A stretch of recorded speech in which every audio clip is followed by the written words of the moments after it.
الحمد لله رب العالمين والصلاة والسلام على نبيه الكريم أما بعد. قال تعالى: أعوذ بالله من الشيطان الرجيم.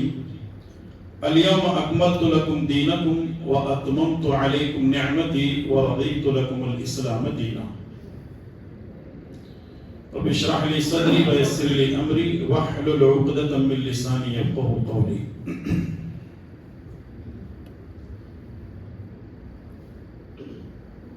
تعریفوں کے لائق اللہ ہی کی ذات ہے، اور درود و سلام ہو نبی محترم و مکرم جناب محمد رسول اللہ صلی اللہ علیہ وسلم.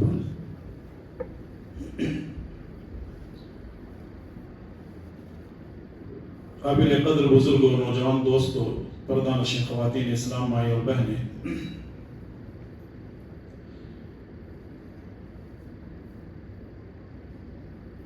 بدعت کی مذمت اور اس کے اسباب، اس موضوع پر انشاءاللہ تعالی آج بات ہوگی. سب سے پہلی بات تو یہ ہے کہ بدعت کسے کہتے ہیں، بدعت کی تعریف کیا ہے.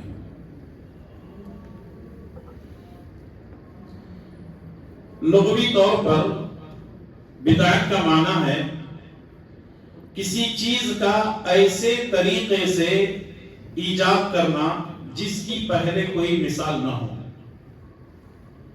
یعنی ایسی کوئی چیز ایجاد کر لینا، ایسی کوئی چیز دین میں بنا لینا جس کی مثال پہلے نہ ہو، یعنی ایک نئی چیز ایجاد کرنے کو بدعت کہا جاتا ہے.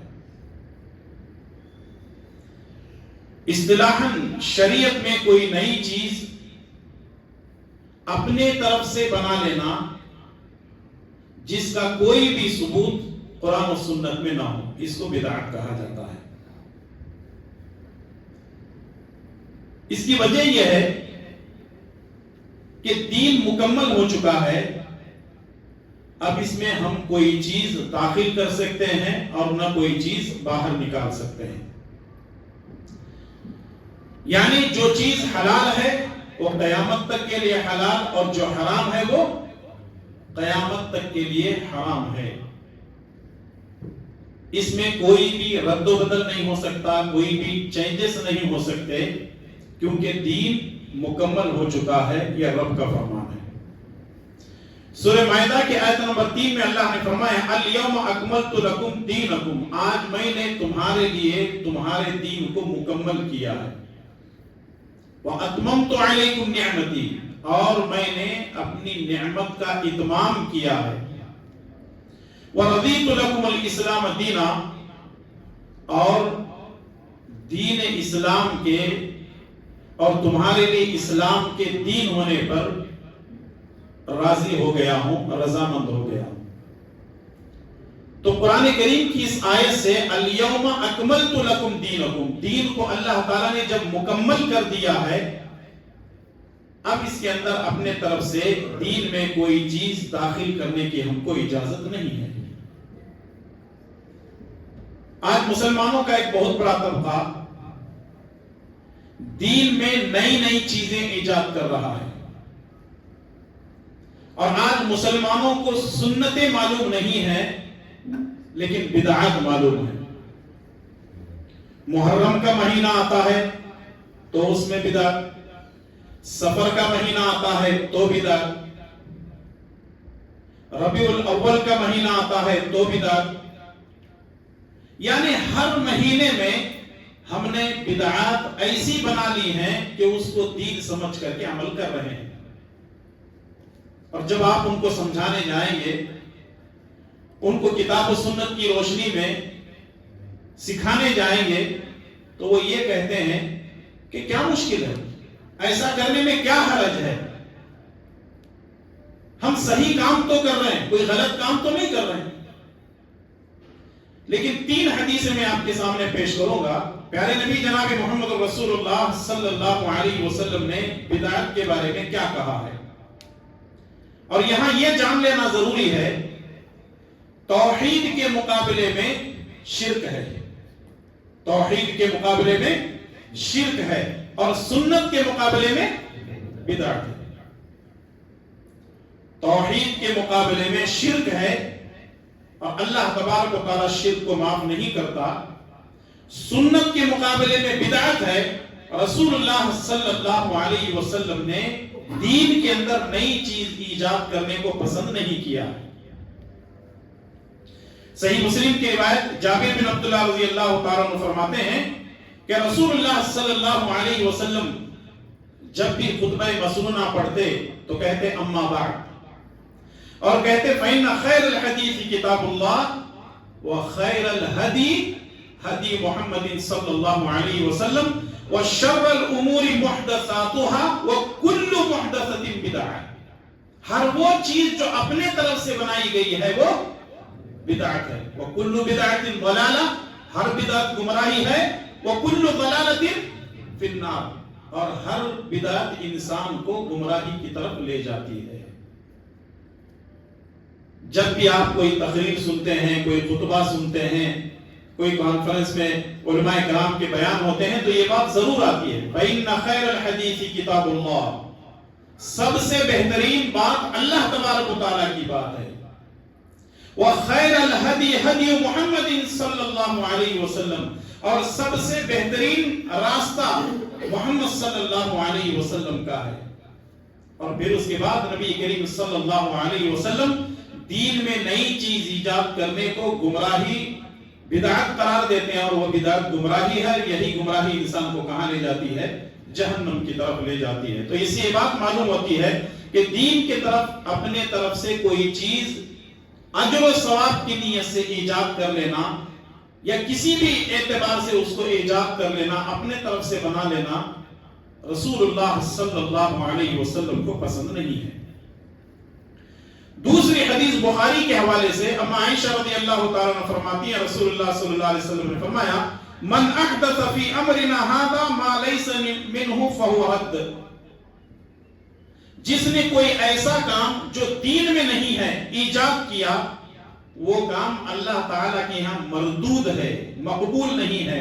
یعنی اللہ تبارک و تعالیٰ کے پاس وہ عمل قابل قبول نہیں ہے، بلکہ اس کو رد کیا جائے گا، اس کو ردی کی ٹوکری میں ڈال دیا جائے گا، جو رسول اللہ صلی اللہ علیہ وسلم کی تعلیمات کے خلاف ہے. تیسری حدیث صحیح الترغیب والترہیب کے حوالے سے شیخ البانی رحمۃ اللہ علیہ نے اس روایت کو صحیح کہا ہے. انس بن مالک رضی اللہ تعالیٰ عنہ فرماتے ہیں رسول اللہ صلی اللہ علیہ وسلم نے فرمایا ان اللہ حجب التوبۃ عن کل صاحب بدعۃ حتی یدع بدعتہ. اللہ تبارک و تعالی کسی بھی بدعتی کی توبہ کو قبول نہیں کرتا. اللہ تبارک و تعالی کسی بھی بدعتی کی توبہ کو قبول نہیں کرتا جب تک کہ وہ بدعت نہ چھوڑ دے. یعنی بدعت ایک ایسی چیز ہے جس کی وجہ سے اللہ تبارک و تعالی صاحب بدعت کی توبہ کو بھی قبول نہیں کرتا. یہ تینوں حدیثیں پیارے نبی صلی اللہ علیہ وسلم کے اقوال سے معلوم ہوتا ہے کہ رسول اللہ صلی اللہ علیہ وسلم کو بدعت کسی بھی حالت میں پسند نہیں ہے، اور نبی کریم صلی اللہ علیہ وسلم نے اس کا انکار کیا. جب ہم یہ کہتے ہیں کہ دین کے اندر صرف سنت پر عمل کرنا ہے اور بدعت پر زندگی نہیں گزارنا ہے، تو لوگ کہتے ہیں مولانا یہ جو آپ مائک استعمال کر رہے ہیں نبی کے زمانے میں تھا کیا؟ نہیں تھا. اس کا مطلب آپ بھی بدعت کر رہے ہیں. کچھ لوگ یہ کہتے ہیں کہ آپ جو چشمہ لگائیں یہ بھی بدعت ہے، یہ جو آپ گھڑی پہنے یہ بھی بدعت ہے، یہ جو موبائل استعمال کر رہے ہیں یہ بھی بدعت ہے. معلوم ہونا چاہیے کہ ہم جو چشمہ لگائے ہیں دین سمجھ کر نہیں لگائیں، اپنی ضرورت سمجھ کر کے لگائیں.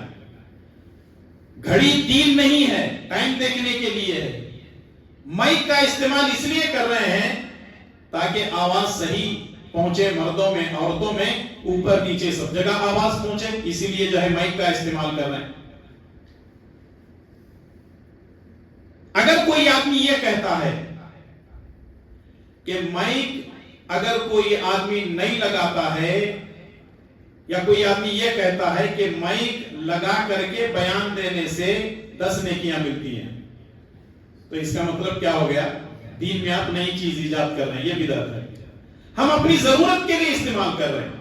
اب یہاں ایک فارمولا میں آپ کو دے دیتا ہوں، یہ فارمولا آپ یاد رکھیں گے تو انشاءاللہ تبارک و تعالی آپ کسی کو بھی لاجواب کر سکتے ہیں۔ کیسے؟ اگر کوئی آدمی یہ کہے کہ یہ نہیں، یہ ایسا ہے ویسا ہے فلاں ہے، ایسا کر لینے میں کیا مشکل ہے، تو 2 چیزیں ہمیشہ یاد رکھیں، ایک ہے شریعت اور دوسرے ہے ضرورت۔ ایک ہے شریعت اور دوسرے ہے ضرورت۔ شریعت کس کو کہتے ہیں؟ کتاب و سنت کو شریعت کہا جاتا ہے۔ کتاب و سنت کے اندر، قرآن اور حدیث کے اندر جتنی تعلیمات ہیں اس کو کیا کہا جاتا ہے؟ شریعت کہتے ہیں۔ ضرورت کا مطلب کیا ہے؟ ضرورت کا مطلب یہ ہے کہ پہلے گھر کھجور کی پتیوں سے بنتے تھے، گھاس پھوس سے بنتے تھے، پھر اس کے بعد کالی جو ہے کویلی، کیا اس کو کھپرے، وہ آ گئے، پھر اس کے بعد لال جو ہے حویلی آ گئی، اور پھر اس کے بعد جو ہے ترقی ہوتے ہوتے آج جو ہے RCC بلڈنگ بن رہی ہے، اور پتہ نہیں کیا کیا نئی ایجادات تو ہے دنیا کے اندر آئے گی۔ تو یہ جو ضرورت ہے یہ کبھی بھی بدلتی رہتی ہے۔ تو اس کا مطلب یہ ہے کہ شریعت کبھی بھی نہیں بدلتی، ضرورت ہماری بدلتی رہتی ہے۔ یہ جو مائک ہے یہ ہماری ضرورت ہے، یہ شریعت نہیں ہے۔ یہ جو چشمہ ہے یہ ہماری ضرورت ہے، شریعت نہیں ہے۔ بدعت ایجاد کرنے والے وہ یہ سمجھ کر کے بدعت ایجاد کرتے ہیں کہ اگر اس پر عمل کریں گے تو ہم کو اس کا اجر و ثواب ملے گا۔ اب اس کو سمجھنے کے لیے ایک حدیث میں آپ کے سامنے پیش کر دیتا ہوں، بڑی مشہور حدیث ہے، سنن دارمی کے حوالے سے۔ حضرت عبداللہ بن مسعود رضی اللہ تعالیٰ عنہ کے پاس ایک آدمی آتے ہیں اور کہنے لگتے ہیں کیا آپ نے مسجد نبوی میں نہیں دیکھا؟ بولے کیا ہوا؟ بولے کچھ لوگ بیٹھے ہوئے مسجد نبوی کے اندر، ان کے ہاتھ میں چھوٹے چھوٹے کنکر ہیں، ایک کہتا ہے سبحان اللہ پڑھو 100 مرتبہ، سارے لوگ مل کر کے پڑھ رہے ہیں، ایک کہتا ہے الحمدللہ 100 مرتبہ پڑھو، وہ بیٹھ کر کے پڑھ رہے ہیں، ایک کہتا ہے کہ لا الہ الا اللہ 100 مرتبہ پڑھو، پڑھ رہے ہیں۔ حضرت عبداللہ بن مسعود رضی اللہ تعالیٰ عنہ مسجد میں جاتے ہیں اور کہنے لگتے ہیں کیا کر رہے ہیں؟ بولے ہم اللہ کا ذکر کر رہے ہیں، ہم اللہ کا ذکر کر رہے ہیں۔ عبداللہ بن مسعود نے کہا تم یہ جو ذکر کرتے ہوئے کنکریوں پہ جو گن رہے ہو، بہتر تھا کہ تم اپنے گناہ گنتے، بہتر تھا کہ تم کیا گنتے؟ اپنے گناہ گنتے۔ ارے رسول اللہ صلی اللہ علیہ وسلم کے کپڑے ابھی پوسیدہ نہیں ہوئے ہیں، تم نے دین کے اندر نئی چیزیں ایجاد کر لی۔ اور حضرت عبداللہ بن مسعود رضی اللہ تعالیٰ عنہ سختی سے ان کو منع کرتے ہیں کہ جو کام نبی نے نہیں کیا تم کرنے والے کون ہوتے ہو؟ یہاں تھوڑی دیر کے لیے رکیں۔ ذکر کرنا غلط بات ہے؟ ذکر کرنا غلط بات ہے؟ نہیں۔ عبداللہ بن مسعود رضی اللہ تعالیٰ عنہ انہوں نے روکا کیوں، ٹوکا کیوں؟ کیونکہ وہ دین سمجھ کر کے مسجد میں حلقہ بنا کر کے، گروپ بندی بنا کر کے یہ کام کر رہے تھے۔ اسی لیے عبداللہ بن مسعود رضی اللہ تعالیٰ عنہ کو روک کر کے کہا کہ جو کام نبی نے نہیں کیا وہ کام کرنے والے تم کون ہوتے ہو؟ وہ جتنے لوگ بیٹھے ہوئے تھے نا، یہ جتنے لوگ بیٹھے ہوئے تھے، اس طرح کے خیالات کے ایک وقت ایسا آتا ہے کہ یہ لوگ گمراہ ہو جاتے ہیں اور صحابہ کرام کے مقابلے میں ایک جنگ میں آ کر کے مسلمانوں کے مخالفین میں آ کر کے کھڑے ہوتے ہیں، گمراہ ہیں وہ لوگ۔ اور آج ایسے لوگ آپ کو نظر آئیں گے جو اس طرح کی محفلیں اور خانقاہیں اور مجلسیں، اس کو کہتے ہیں کہ مجالس ذکر، ذکر کی مجلسیں، اور اس طرح جو ہے دین کے اندر نئی نئی چیزوں کو ایجاد کر رہے ہیں۔ یہ جو بدعت ہے شروع سے لے کر آج تک مسلمان سنت کی طرف کم جا رہے ہیں، بدعت کی طرف زیادہ جا رہے ہیں، کیونکہ سنت پر عمل کرنے میں مزہ نہیں آتا، بدعت پر عمل کرنے میں بڑا مزہ آتا ہے لوگوں کو۔ اور ایک بات یہاں یاد رکھیں، سنت دنیا کے کسی بھی کونے میں جائیں وہ ایک ہی ہوتی ہے۔ بہت پتے کی بات بول رہا ہوں، یاد رکھیے، دنیا کے کسی بھی کونے میں آپ چلے جائیں سنت ایک ہی ہوتی ہے، لیکن بدعت جیسے آپ ایریا بدل دیے بدعت بھی بدل جاتی ہے۔ جیسے آپ کی بستی شہر شیموگا، یہاں پہ ایک بدعت ہے، حالانکہ اس مہینے کے اندر بدعت کرتے ہیں، لیکن اسی مہینے کے اندر اگر آپ شیوگا چھوڑ کر بنگلور چلے جائیں گے تو اس کی کیفیت بدل جائے گی، حیدرآباد جائیں گے تو اس کی کیفیت بدل جائے گی، اگر آپ دلی چلے جائیں گے، لکھنؤ چلے جائیں گے، مدراس یعنی جب یہ علاقہ بدلتے ہیں تو بدعت کی شکل و صورت بھی بدل جاتی ہے، لیکن سنت دنیا کے کسی کونے میں آپ چلے جائیں سنت ایک ہی ہوتی ہے۔ جیسے آپ یوں کہہ سکتے ہیں کہ سنت جو ہے وہ یونیورسل ہوتی ہے، کہیں بھی چلے جاؤ صرف ایک ہی سنت ہوتی ہے، لوگ اسی پر عمل کرتے ہیں۔ بدعت جو ہے کبھی اونچ نیچ اوپر نیچے ہوتا رہتا ہے اور لوگ بدعت کو سمجھتے ہیں کہ ہم شریعت پر عمل کر رہے ہیں۔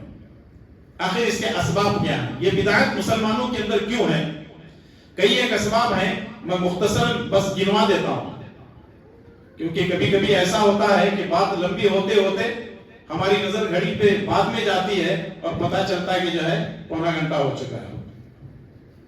کل ہی کی بات ہے، 45-50 منٹ کل درس ہو گیا، برا تو نہیں لگا؟ کبھی اگر ایسا ہو جائے تو آپ کی طرف سے اگر اجازت ہو تو ٹھیک ہے، ہمیشہ نہیں ہوگا انشاءاللہ۔ کبھی اگر بات چل پڑتی ہے تو پھر وہ بات کو مکمل کرنے کے لیے آپ کی طرف سے اجازت کی بھی ضرورت ہوتی ہے، کوئی مشکل تو نہیں ہے انشاءاللہ۔ اللہ تعالیٰ آپ لوگوں کو ذائقہ خیر عطا فرمائے۔ تو بدعت کے اسباب کیا ہیں؟ کس وجہ سے لوگ بدعت پر عمل کرتے ہیں؟ پہلا سبب یہ ہے دینی احکام سے لا علمی اور جہالت۔ جہالت کا کوئی علاج ہی نہیں ہے، جہالت کا ایک ہی علاج ہے اور وہ ہے موت۔ شاعر کہتا ہے کہ آدمیت چاہیے تو علم سیکھ اے ہوش مند، آدمیت چاہیے تو علم سیکھ اے ہوش مند، ورنہ حیوانیت سکھاتی ہے تجھے جہالت کی روش۔ آج مسلمانوں کے اندر جتنی بدعتیں ہیں اس کی بنیادی وجہ جہالت۔ صحیح بخاری اور صحیح مسلم کی ایک روایت ہے، اس کا خلاصہ پیش کر دیتا ہوں۔ نبی صلی اللہ علیہ وسلم فرماتے ہیں کہ اللہ تبارک و تعالیٰ دنیا سے علم یوں ہی نہیں اٹھائے گا، بلکہ سب سے پہلے کس کو اٹھائے گا؟ علماء کو اٹھائے گا۔ علماء جب اس دنیا سے اڑ جائیں گے تو لوگ جاہلوں کو اپنا سردار بنائیں گے، ان سے فتوے پوچھیں گے، خود بھی گمراہ ہوں گے، دوسروں کو بھی گمراہ کریں گے، اور آج یہ چل رہا ہے۔ للو پنجو کو اٹھا کر کے اس کو مفتی بنا کر کے بیٹھے ہوئے، اس کو خود معلوم نہیں کہ دین کیا ہے، شریعت کیا ہے۔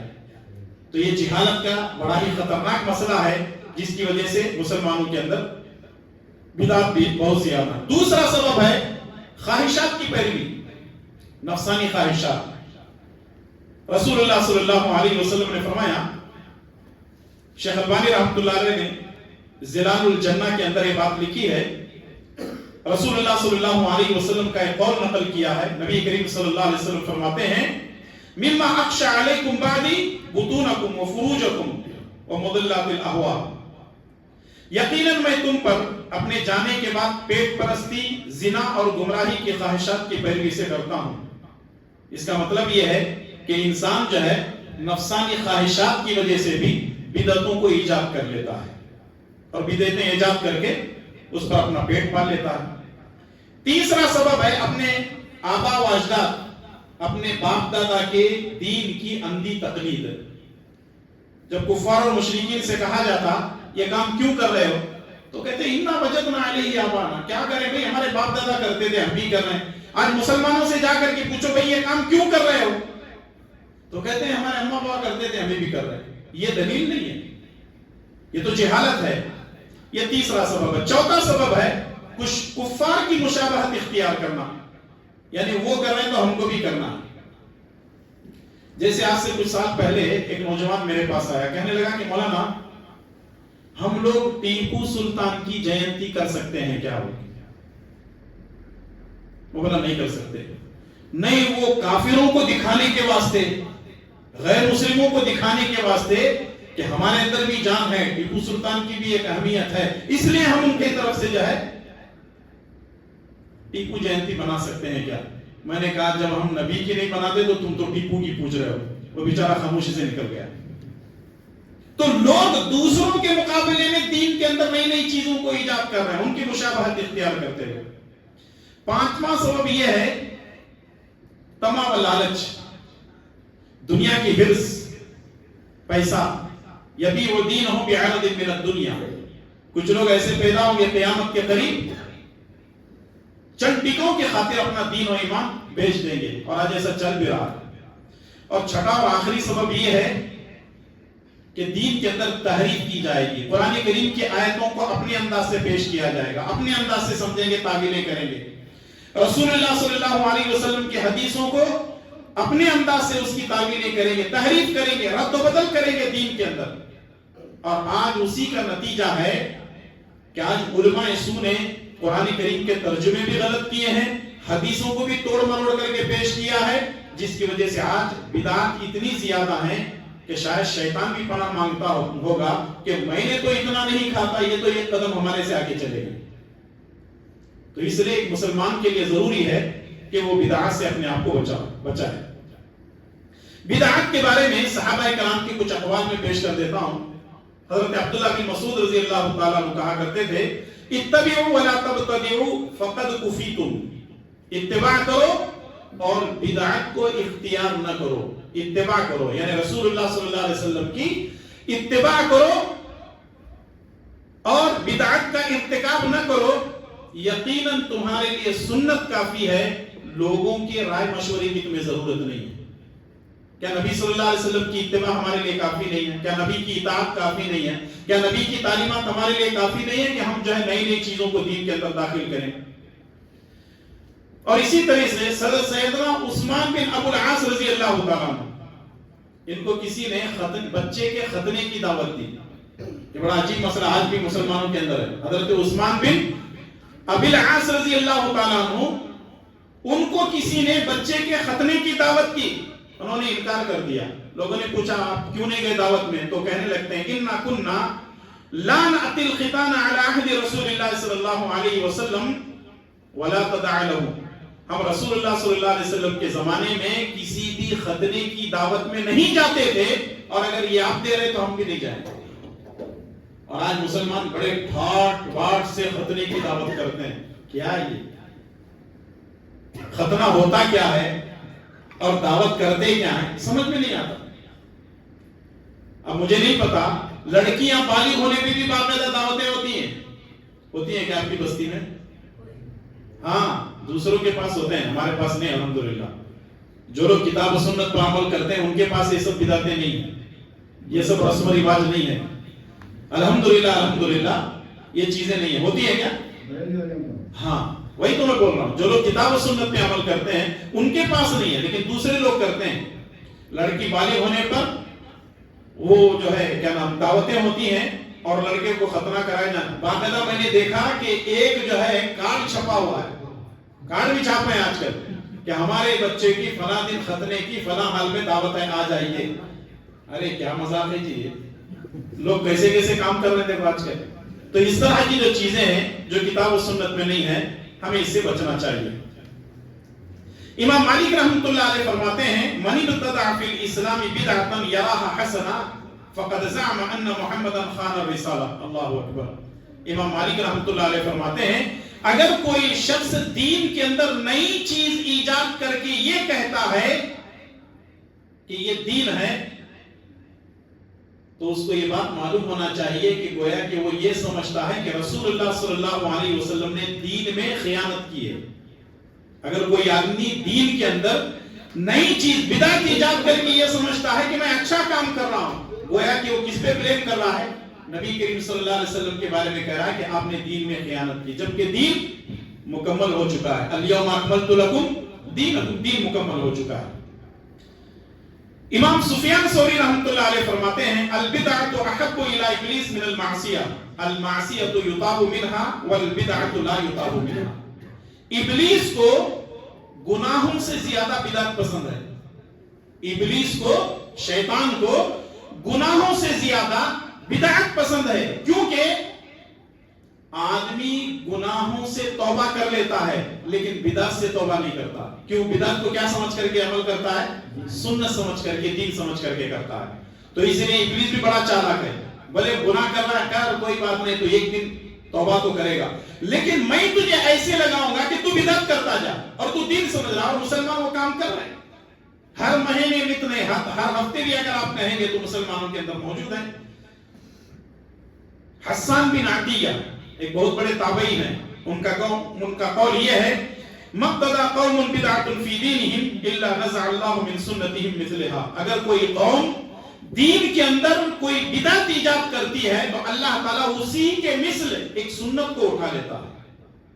اگر قوم سنت بدعت پر عمل کرتی ہے تو اللہ تعالیٰ کیا کرتا ہے، ایک بدعت کو اٹھا لیتا ہے. ثم لا يعيدها اليهم الى يوم القيامه، اور اللہ تبارک و تعالیٰ وہ سنت قیامت تک ان پر واپس نہیں لوٹاتا. اللہ اکبر، کتنی بڑی نحوست ہے بدعت کی کہ اللہ تبارک و تعالیٰ سنتوں کو اٹھا لیتا ہے. اور آج دیکھ رہے ہیں، ہم اپنی آنکھوں سے دیکھ رہے ہیں کہ آج سنتوں کا چلن کم ہے، بدعتوں کا رواج زیادہ ہے. تو ان حالات میں ایک مسلمان کے لیے ضروری ہے کہ وہ ہر قسم کی بدعات سے اپنے آپ کو بچانے کی کوشش کرے. ہم نے کچھ مسلمانوں کے گھروں کے اندر دیکھا جو کتاب و سنت کی بات کرتے ہیں، وہ کبھی کبھی اپنے بچوں کے برتھ ڈے پر کیک کاٹتے ہیں. Happy birthday to you, اور یہ سمجھتے ہیں کہ یہ کیک کاٹنا جو ہے یہ غلط بات نہیں ہے. کیک کاٹنے میں کیا حرج ہے، ہیپی برتھ ڈے کرنے میں کیا مشکل ہے؟ یہی تو بدعت ہے، یہ بدعت ہے سراسر. یہ تو غیروں کی نقالی ہے. یہ کہاں سے آیا؟ کرسچنوں سے مسلمانوں کے اندر آ گیا، اور مسلمان ماشاءاللہ کیک کاٹ رہے ہیں. اور کیک کس کے نام سے کاٹا جا رہا ہے؟ پیارے نبی جناب محمد رسول اللہ صلی اللہ علیہ وسلم کے نام سے کیک کاٹا جا رہا ہے، اور کھانے والا مولوی. تو اس لیے مسلمانوں کے لیے ضروری ہے کہ وہ سنتوں پر عمل کریں اور یہ دیکھیں کہ سنت کون سی ہے، اس پر عمل کریں اور بدعات سے اپنے آپ کو بچانے کی کوشش کریں. ہمارے معاشرے میں چلتے پھرتے اٹھتے بیٹھتے ہم دیکھتے رہتے ہیں کہ ہر جگہ جو ہے بدعتوں کا رواج اور چلن زیادہ ہے. ان حالات میں ایک مسلمان کے لیے ضروری ہے کہ وہ پیارے نبی صلی اللہ علیہ وسلم کی سنتوں کو عام کرے اور بدعات سے خود بھی بچے اور دوسروں کو بچنے کی ترغیب بھی دے. اللہ تعالیٰ مجھے اور آپ تمام کو اس کے بتائے ہوئے احکامات پر عمل کرنے کی توفیق عطا فرمائے. اے اللہ تعالیٰ ہم کو توحید پر اپنی زندگی گزارنے اور شرک سے بچنے کی توفیق عطا فرما. اے اللہ ہمیں سنت پر عمل کرنے، بدعات سے بچنے کی توفیق عطا فرما. اے اللہ جب تک ہمیں زندہ رکھ، اسلام پر زندہ رکھ اور خاتمہ بالخیر فرما. آمین یا رب العالمین. وآخر دعوانا ان الحمد للہ رب العالمین.